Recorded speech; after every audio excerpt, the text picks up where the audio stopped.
Well, ladies and gentlemen, it's my great honor to invite our distinguished speaker, who is the Mr. Paul Shearman. Paul is an international actor and playwright whose work bridges the US, China, and the UK. His early screen roles in The Contact and Deep Impact, Hush, and Dying Laughing place him opposite Hollywood legend, while his theater credits range from Hamlet to Henry IV and to The Christmas Carol and The Fantastics. Again, at age 65, Paul stepped into a new chapter with The Last Audition, his first solo play and the world tour, and inspired by themes of memory, legacy, and the fear and the necessity of reinvention. Oh God, I mean, the list can go on and on. Well, Paul, and welcome to The Missing Piece, and Happy New Year to you. Thank you, Will. Thanks for having me. The Last Audition. I am 65. I'm guilty as charged. But this has, it has been a reinvention of embracing this new chapter. I mean, the impetus was actually a cancer diagnosis. So I am free of cancer now, but it really made me, sit back and examine life. And I am, basically retired, except for, acting. But this is a perfect time to get out there and do something that you find challenging, that scares the crap out of you. And that's what I am right now with this play, with this world tour. The Last Audition is about an older gentleman. It's a one-man show. An older Shakespearean actor who comes to the stage, and he's going to do his last audition for King Lear. But there's some things going on, some early signs of dementia. His daughter wants to put him into an assisted living, and he doesn't want to have anything to do with it, which is very typical of people that are dealing with memory loss or that sort of thing. When they're headed, they're comfortable in their home. They don't want to go somewhere else. So the whole drama unfolds over 1 hour. And so I'll be doing a couple shows here in Beijing. And then I will be moving on to Adelaide, Australia, for the Adelaide Fringe. That was February 19th through March 22nd. Then I go to New York City with the same show in April, and finally going to the Edinburgh Fringe. I don't know if you've ever heard about the Edinburgh Fringe, Will. You ever heard Not of it? really, Paul. Really. It is the largest of its kind. It started the Fringe movement, and it is just amazing, but scary. But I went there in August of last year, and I just like, I'm going to be here next year. What do I need to do? I wrote this show. This is something that I imagined. I put on paper. Now I'm acting it. I'm doing rehearsals. We're in the final throes of that. And this is going to be me on stage, nobody else. I have a tremendous crew. My director, David St. John, who's from Beijing, and Miley Cannon, who is also from Beijing. She's doing all the voiceover. I did another play called Wrong Number, a short play, and she did all the voiceover there and did an incredible job. Now she's doing some voiceover, but she's also casting other people to do other voiceovers. She's an amazing person. Timothy Chen, who's doing some magic with the voiceover and different sounds to make the whole thing come together.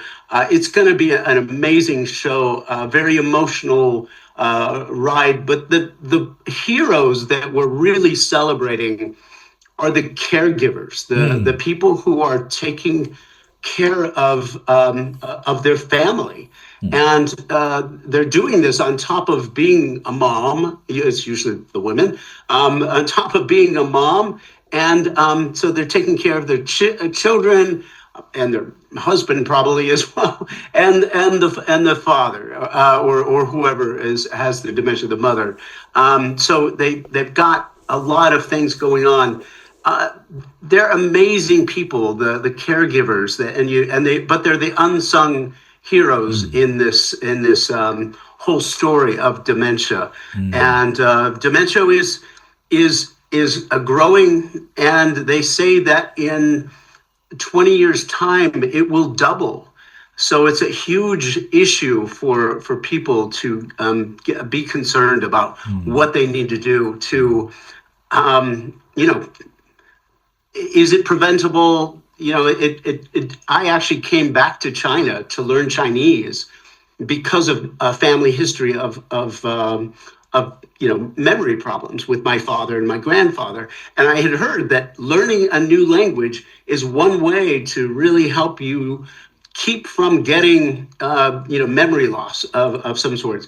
And so now here I am as an actor. I'm 65 and memorizing a 60-minute show, Shakespeare and other plays that I'm pieces of material that are in this show, and it's a lot, but it's keeping me excited about life. It's a challenge. It scares the crap out of me, but ever since the cancer, if it scares me, I'm going to embrace it, and that's what I've been doing. So I'm excited. Well, so I've got a couple of shows coming up, and I hope to see you there.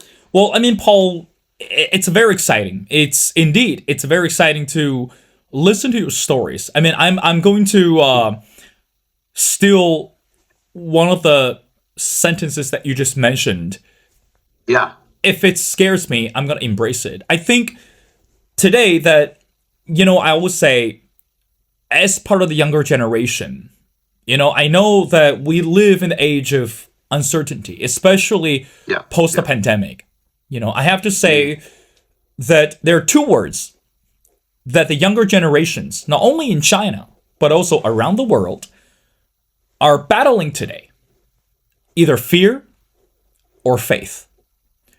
When we are standing at the crossroads, which one do we choose? I mean, again, I want to come back to the question, but I want to ask you another part. In addition to the exciting play that you just mentioned, the amazing crew, again, bravo. But in your bio, that I know that you mentioned, or you have the rich background in theatrical play, and you travel internationally, from the US to China, and also, to UK, etc. Paul, the funny thing is, when I was a student during my undergraduate school, I was so fortunate to work in the theater, in the box office. And I was given the opportunity to watch. Of course, one of the perks is to watch the play for free. Yeah. And I watched so many fantastic and amusing, unforgettable plays. I mean, it's around the world. I mean, the opera. I mean, the monologue on the stage, and also the Shakespeare and the Kiss play. You can think about this. But Paul, from your perspective, I really want you to answer this question. How do you think that plays or theatrical performance can bridge the people and the cultures together today, especially today? Because we're looking at the division, we're looking at the polarization, we're looking at the misunderstanding. So why do you think it's so crucial that you as a professional international actor, can say that we use play or this theatrical miracle to bring people together instead of seeing division? What do you think of that? Well, that's a great question. There's so many different ways to answer it. But what comes to mind is I've been doing quite a bit of acting here in China, working with there's usually a all Chinese crew, and every once in a while we have people from Russia or from Ukraine. We have and and the thing is, and there's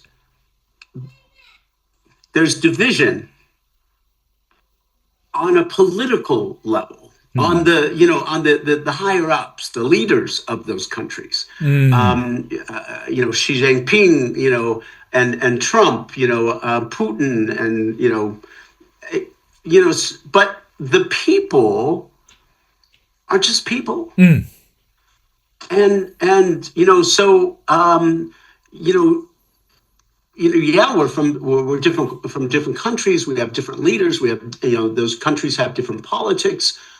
But you and I and other people that I meet, working in these international settings, they're just people. They have there's so many things that we have alike, much more so than our differences.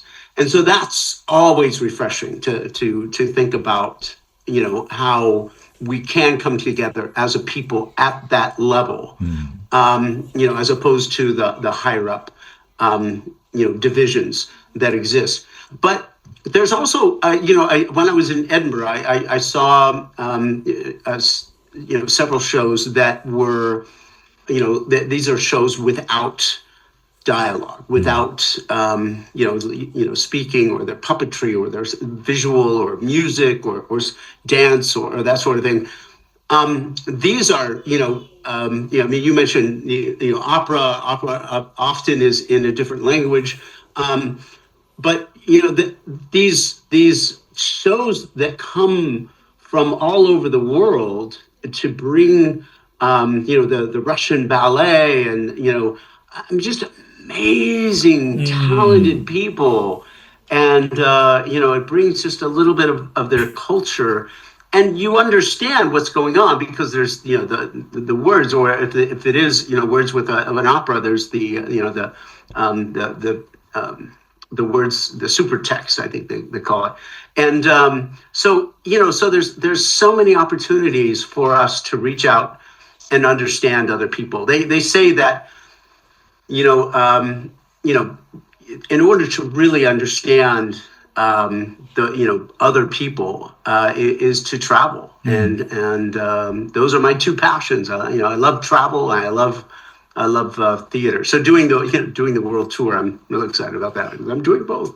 But yeah, it's so I think that's there's hope. There's hope for the people. If the leaders could just follow along with the people and just get along with everybody, wouldn't that be a wonderful world? It is, Paul. I mean, you said it. Especially, again, what you just said resonated with a lot of people. The traveling, can really help us to open our minds and eyes to see the unknown, to experience the unexpected. But another perspective, I know that recently I've been reading a lot of articles regarding the word called loneliness. It's hard. Paul, let's be honest. From the human perspective, from the human side, again, I even dare to say that when we are not given the opportunity to relive the life, or to relive the moments, because we know that when time is gone, it's gone. Right. I believe that when you receive the news about cancer, or when many people were put in the position that really in a tight spot, that sense of loneliness, or even might not be the loneliness, but that sense of isolation, that scare, again, as you say, to scare the crap out of people. Yeah. But it's almost ironic that, Paul, today, we are living in an age that technology is available. That social media allowed us to go anywhere, or to connect with people without stepping our comfort zone. But Paul, from your perspective, again, as you mentioned at 65, that you start a new chapter, how do you think the younger generations, the people today, can correctly understand the word loneliness, and why is it important for us to recognize the existence of loneliness and also find ways to overcome it, to embrace it, to welcome it, but not to walk away from it. Paul, I'm really put you on the spot. I'm here to asking or seeking wisdom on behalf of a lot of our viewers and audience from you. Go ahead. Well, I think that I'm an introvert. I didn't know that for a very long time. I read a definition and was surprised. I think maybe within the last 10 years, because I assumed always that because I'm an actor, because I'm in front of people and I can perform and blah blah blah blah, that I was an extrovert, but I'm not. I'm an introvert. I thinking about going to a party or some large gathering does not interest me at all. It's not where, they say this is where you get energy, either from gatherings or not. But I think that the technology that we have these days is creating more loneliness. I mean, I don't know for sure. I haven't read the science on that, but I would guess that it allows people to sit in their room. Our conversation right here is great, but it's not the same as you and I being in the same room together, spending time together physically. It's better than nothing, but it's still not the same. Right. And I think that by the gaming, my kids are, they love their gaming, and that could very much lead to loneliness. Loneliness can lead to self-destruction. It's a frightful thing. It's not something to be taken lightly. But I think that we just social media creating silos is terrible, because it creates almost like kind of like a black and white world. You're either with me or you're against me, and that's just not. Like I said, with my people that I've met that are Chinese or Russian or whatever, we can get along as long as we're in the same room together, and we realize that we're the same.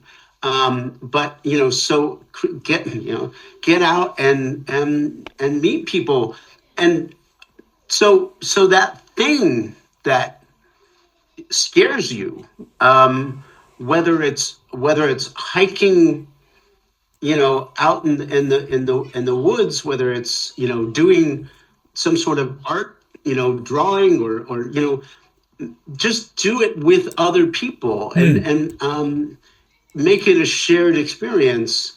If it's something that really interests you, then that thing. I for instance, I wanted to run a marathon. That was my goal, and I failed. But when I formed a group of with it was a marathon running group, and we did a training program, and together we went and so here I couldn't do it myself, but now I have 20 some people, and we're all training for 6 months, and then we run a marathon together. That forms lifelong friendships. Absolutely. You've accomplished a thing. So whatever it is that scares you, find a group of people that are also wanting to do the same thing or have done the same thing, and do it together. So that way you're not only more likely to have success, but you're also going to, shake off that loneliness with some new friends that have a similar interest. I don't know. I think that would work. It would work for me, but Paul, you said it. I agree with you 100%. Ideally speaking, yes, I love to have the conversation in person. And again, I think today, I'm not blaming technology. I am not walking away from social media. I adore those platforms. Allow me to really connect with friends and build the fellowships around the world. But it's crucial and it's even more tangible that if we can have the relationship or have the conversations face to face, I think this is what really relationship is about. Now, I know you're very busy, Paul. I got two more questions. Let's talk about your journey. I know that moving, it's not a simple decision. Regardless, you move from one state to another, from one city to another city, or especially across the country.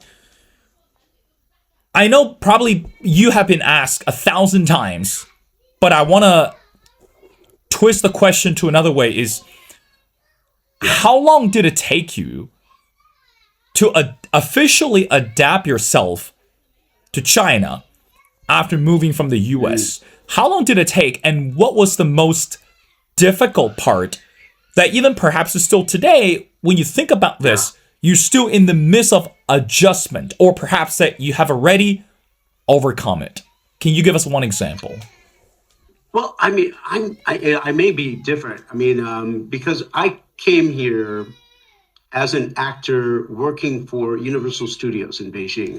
We opened up the park. I was, worked in the Wizarding World of Harry Potter, doing the Ollivander wand show. So I actually performed in Chinese, which was exciting to do. But I was there, and we had all that support from the Universal Studios. So that made it so much easier, meeting people and having support.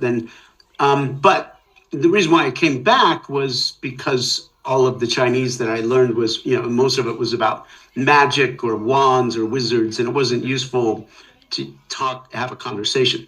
So I came back again to stimulate the brain and keep the dementia away, hopefully. But then I met my wife, and my wife is Chinese, and we live in Shenyang, China, and so now I feel like I'm cheating again. I have her for support.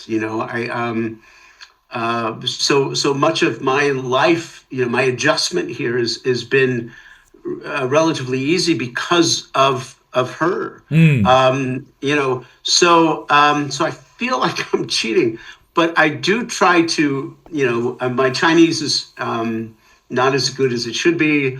I think the biggest thing is the food is so different. I remember I went back to the U.S. after being here with Universal Studios, and I was craving Panda Express, which is a Chinese food. It's an Americanized Chinese food. It is. In the U.S. And I always thought it would do well here, but I don't know. But the Chinese food is so different. Yes, it is. So, and my wife is a wonderful cook, and she makes some great dishes for me. But sometimes I just look at it and go, if I could do that. I understand that feelings. Yes. Yeah. And, and I'm sure it's vice versa, that there's things that she looks at and goes, I don't know if I can do that with Western food. But I would say that the food is the thing that excites me most is the architecture, the history. There's so much to see and do in China. China's big, and there is a lot of history here. It's just amazing. It's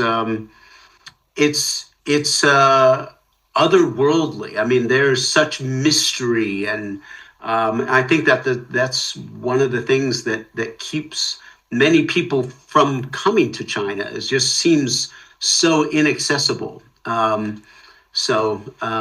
Because it's so mysterious, but that's also the allure is because it's mysterious. It is. So, yeah. Paul, again, if we have all the time we talk, I'm sure the conversation will last 13 hours long, but I want to end our conversation by asking you the last question briefly. Sure. I know 2026 is going to be a busy year for you. Not only that, you're going to travel to promote your plays, and have a lot of exhilarating moments and meeting friends and connect with like-minded people. Yeah. But in addition to all those things, tell us briefly, what would be another thing or activity that you're looking forward to in 2026? Your final thoughts. Oh, gosh, that's hard because I automatically think of that I'm going to be so busy. But one thing that I can do anywhere in the world is writing, and I love story. I wrote a short movie that we did in we filmed in Beijing with two other Chinese actors. In the movie that's currently in a film festival circuit running around, and and I wrote the 10-minute stage play. I would love to write more, write more stories. Whether usually I'm writing it so that I can be in it, but to write for other people and tell stories there. I'd love to continue to do that, and that would be something that I could do while I'm traveling on the road. So, the thing that is really exciting is that I will be. We're doing a Q&A at the preview, the shows that I'm doing in Beijing, and so talking to people that have stories to tell about dementia, about caregivers in their lives, about Shakespeare, whatever it is. I'm excited to meet more people. Again, that's not easy for me, but to meet more people and talk to people and just hear all their stories. I'm excited about that. Well, Paul, we're excited about that too. Again, such an honor and privilege to speak to Paul Shearman. And Paul, again, it's an international actor, and be on the lookout for his amazing play. And Paul, we want to wish all the best to you. Let's keep in touch. Love to have you back on the show as we continue to explore your life in 2026. So thank you so much for doing this.